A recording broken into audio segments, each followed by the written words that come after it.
News Radio 700 WLW.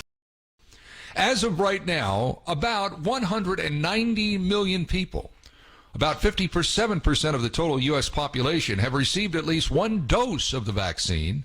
About 49% of the population has been fully vaccinated. So again, there is a reticence on a large number of people to get vaccinated. What this doesn't take into account is how many people have had the virus and have developed antibodies. So the real number as to who is immune to what really isn't known, because the government really isn't interested in antibodies. They want to get you vaccinated. And they'll go to any length to try and do that. Remember, we had visions of Dr. Anthony Fauci, Lord Fauci, coming to your door in a white smock with a needle in hand, ready to inject you. Remember, they were going door to door. And then we were bribed by states like Ohio. Get in the $1 million lottery. Get vaccinated. Get your name in there. It could win $1 million. Companies began bribing people to get vaccinated. Remember that? Remember all that? Then it was, well, you may need to have a vaccination card to go anywhere. In New York, you can't dine at a restaurant unless you've been vaccinated. Can't sit inside and eat unless you've been fully vaccinated. So we've tried bribery, cajoling, and threatening, and here we are. Here we are right now, with only 57% with some sort of the vaccine in us, and yet now, down the road, comes news of we're all going to need a booster shot. And if that doesn't work, then you can always do what this doctor in Alabama is doing. He is Dr. Jason Valentine, a physician at Diagnostic and Medical Clinic Infirmary and Health in Mobile, Alabama. He has said, effective October 1, he will no longer see patients that are not vaccinated against COVID-19. Where has the Hippocratic Oath gone? It appears it has gone into hiding. Standing by to weigh in on all of this is a man who has written a book that I highly recommend. It's called The 60% Solution, Rethinking Healthcare. In fact, the 60% solution should be required reading for political and industry leaders focused on healthcare reform. Timely, insightful, comprehensible, and that is coming from the chairman of Vail Health, Eric Affeld. It's right there on the book. And my guest, Todd Furniss, is, among other things, CEO of GTC Group, a private firm dedicated to creating value for stakeholders in aspects such as technology-enabled business services, financial services, and healthcare companies, and correlated real estate. The man, I'm telling you, is everywhere, and he's right here now again on 700 WLW. Todd, how are you on this glorious Saturday? Ken, thank you so much for those nice words. I should have you promote me and introduce me everywhere. Thank you so much. Well, I'll write the foreword to your next book. How about that? I'll write the foreword. How about that? The title of the next book is going to be something like Fear and Loathing in Healthcare. Well, considering I'm fear and loathing in radio, it would fit right in. Listen, this Dr. Jason Valentine in Alabama, he says he's not going to treat any patients effective October 1 who have not been vaccinated. How is that not flying in the face of the Hippocratic Oath to first do no harm? How does that line up with that oath he had to take? I have no idea, and let me tell you something that's also terrifying. I mean, this is genuinely terrifying. This news article came out in the Dallas Morning News Thursday night, and I'm going to read to you what it says. Vaccine status, therefore, may be considered when making triage decisions as part of the physician's assessment of each individual's likelihood of survival. Triage must remain grounded upon likelihood of survival. In other words, if you haven't taken the vaccine, we're either going to treat you differently or treat you not at all when you come into the ER. Now, that's a doctor at Baylor Scott and White Hospital. Baylor Scott and White is the biggest hospital system in all of Texas. And this was I read to you from a memorandum that the doctor wrote, and this is stunning. He's on the ethics committee. Oh.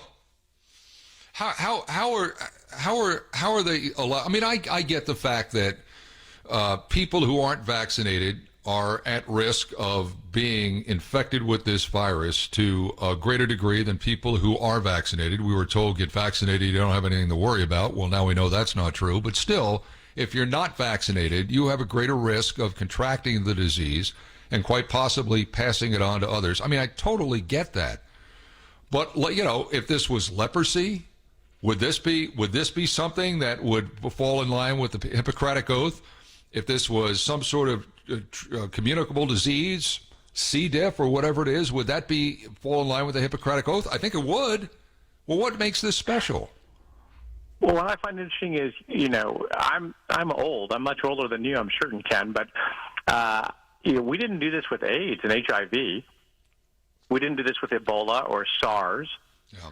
What the heck's going on? Yeah, I don't think you're older than me because you're quoting AIDS and Ebola and I'm quoting leprosy. So I kind of think I'm probably a little bit older than you are. But my point, I think both of our points stand on this, and I don't understand. I don't know who runs herd over Dr. Jason Valentine, but I know that the hospital you mentioned is not just big in the state of Texas, it's big everywhere. Who rides herd over this, and why is this hysteria now running rampant? Because if you look at the numbers, yeah, I mean, if you're not vaccinated, you're playing a game of Russian roulette. Yeah, the Delta variant is more communicable than what maybe the Alpha variant was. But by and large, the Delta variant is not killing people to the rate that the Alpha variant did and not putting people in the hospital as quickly as the other one did. So, I mean, where is this hysteria coming from? Well, it's coming from a few things. First of all, we've had an absolute horrific example of leadership from policymakers and the research scientists in the medical community. It's been just terrible. We made a terrible error by putting Fauci in charge of both risk analysis and policy making. That's an inherent conflict of interest. So that's a thing. That has led to what I call a culture of fear. Young people believe, for example, these are the sub-30-year-olds, they believe that the risk of death from COVID, the Alpha variant, is more than 10 times what it really is. So we've created this sense of fear, which has led to all sorts of issues with mental health and the like, and cascaded all the way out to things like obesity, where the culture of fear has become so strong that people are now trading on that fear. So we have economic stakeholders who are trafficking in fear. We have people who are selling masks. We have people who are putting up plexiglass dividers in front of store clerks, and in schools. We have people putting up tents. We have every imaginable economic stakeholder possible who now has a vested interest in promoting the culture of fear because they make money at it. Yeah. Well, and therein lies the rub. At the end of the day, the answer to all of your questions in life is money. The other thing, too, is these studies come out. And we saw one a couple of weeks ago that I think you and I visited about the efficacy rate of the Pfizer vaccine vis-a-vis the Moderna vaccine when it comes to the Delta variant. And Pfizer was not as effective against it as Moderna. That came out from, I believe, the Mayo Clinic, and it was immediately shot down by all the medical experts because, quote unquote, it hadn't been vetted. It was a non-published, I think that was the term, medical study. And so that was one. There are others that are coming out on the heels of that. Fauci yesterday says, you don't really want to get back this. You shouldn't get this booster shot that quick because, if you're fully vaccinated, you're in good shape, but you don't want to find yourself playing catch up or playing from behind. And I think when every one of these things are announced, they're either touted by Fauci and his group, or shot down by some other group, and it goes right back to and I know I'm a broken record, what I've said since day one. You don't know who to believe on any of this stuff. Why should I believe now that I've got to get a booster shot in September or October because I was fully vaccinated I believe I got my second shot in March? Where's the science on that? We don't know the science. We have no idea when these things are going to wear off because they haven't started wearing off yet, have they? No, and here's the other thing. I mean, even the basic data, like we started the discussion with a comment on the percentage of the American population that's been fully vaccinated. Okay, so what does that mean? If you say that means they've gotten 2 shots, that's fine. But guess what? That really is the entire population when folks or children under 12 can't be vaccinated. And if you look at that number, it's closer to 60%. So even the basic information is being manipulated. So because they want to increase the vaccination rate, they're saying no, it's less than 50% have been vaccinated. What about the number of people who, as you mentioned earlier, have the antibodies because they've already had COVID? That's about 10% of our population. Yeah. So the herd immunity, if there is such a thing, ought to be reached by now, because we're bumping up against 70% in reality. Yeah, and yet there has been absolutely no intellectual curiosity from the government, from the FDA, from Fauci or anybody, no intellectual curiosity as to how many people actually have these antibodies inside them, how long their effectiveness against the virus is what the shelf life is. Todd, I think a lot of people are reticent to get a shot. It doesn't matter whether it's a COVID shot or a flu shot or any other kind of shot. They don't like being jabbed. They don't like something shoved in their body. Okay, what about extracting blood? You're not taking it out. You're not putting anything in. You're taking blood out to do an antibody test. Why don't we have the same kind of enthusiasm for that we have, it seems, for everybody getting vaccinated, and this great push that is now degenerated into doctors saying they're not going to see patients who haven't been vaccinated? Where's the enthusiasm or the intellectual curiosity on that? Do you know? It's completely gone. And this is why this show, I'm not saying this just to be nice, this is why this show is so vital and important to our community. Not just your community where you are right now, but the entire nation, because you're actually asking the questions. You're actually taking the intellectual opportunity to say, hey, what about the second question? What about the third question? What about, for example, have you been vaccinated is a question. The next question is, have you had the disease? The third question would be, do you have another medical reason or religious reason for not getting the vaccination?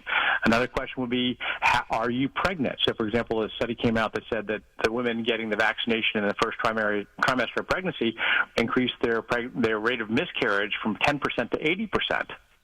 That's a problem nobody's talking about. It is. Right? So the importance of this conversation is, can't be overstated, because we have to encourage people to ask questions. And as I always say, the diligence obligation rests on the shoulder of the listener and the reader, not on anybody else. So it's important that people take the action. One of the things we used to have, and I still believe in my heart of hearts we still have in the United States, is an abundance of common sense. And I'm just hopeful that people will continue asking good questions and looking into this issue and saying, I'm going to decide what's right for me, because I'm the one responsible for me, and as a result of me being responsible for me, I'm going to take a particular course of action. Yeah, but what this has come to, by the way, we're chatting with Todd Furniss, the 60% solution.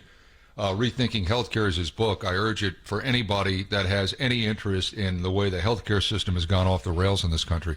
But the pushback on that is always, right? The pushback on what you just said is always, well, where does your personal beliefs and your accountability for yourself, where does that end and my health begin? And I think this is where this thing is gone in the last year and a half, is there's more focus and there's more intense scrutiny of people infecting other people, as opposed to what are you doing to yourself. And I think if the initial message was, look, this is what you're doing to yourself if you don't do this, this, and this, as opposed to you got to do this, this, and this to protect somebody else. I think if the message had been that, as opposed to cajoling, bribing, threatening, we may not be in the position we're in right now, but yet the message keeps going down that path. I really don't understand it. There is a sizable chunk of this population, if indeed you're going to discount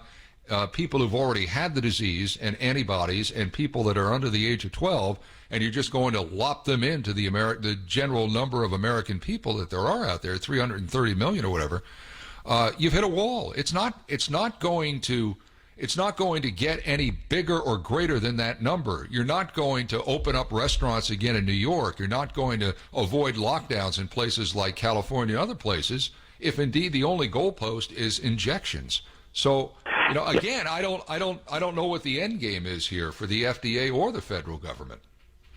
Well, I think this is the point that, you and I are both collectively making from different perspectives, which is we're talking about incremental gains at best. And if you take the argument that, your rights, your individual rights cease to take priority as soon as they affect my rights, then if you take that to the logical conclusion, then nobody would be able to do anything. Right? So, for example, I like to pick on obesity as a problem. Obesity affects, if somebody else is obese, it affects me.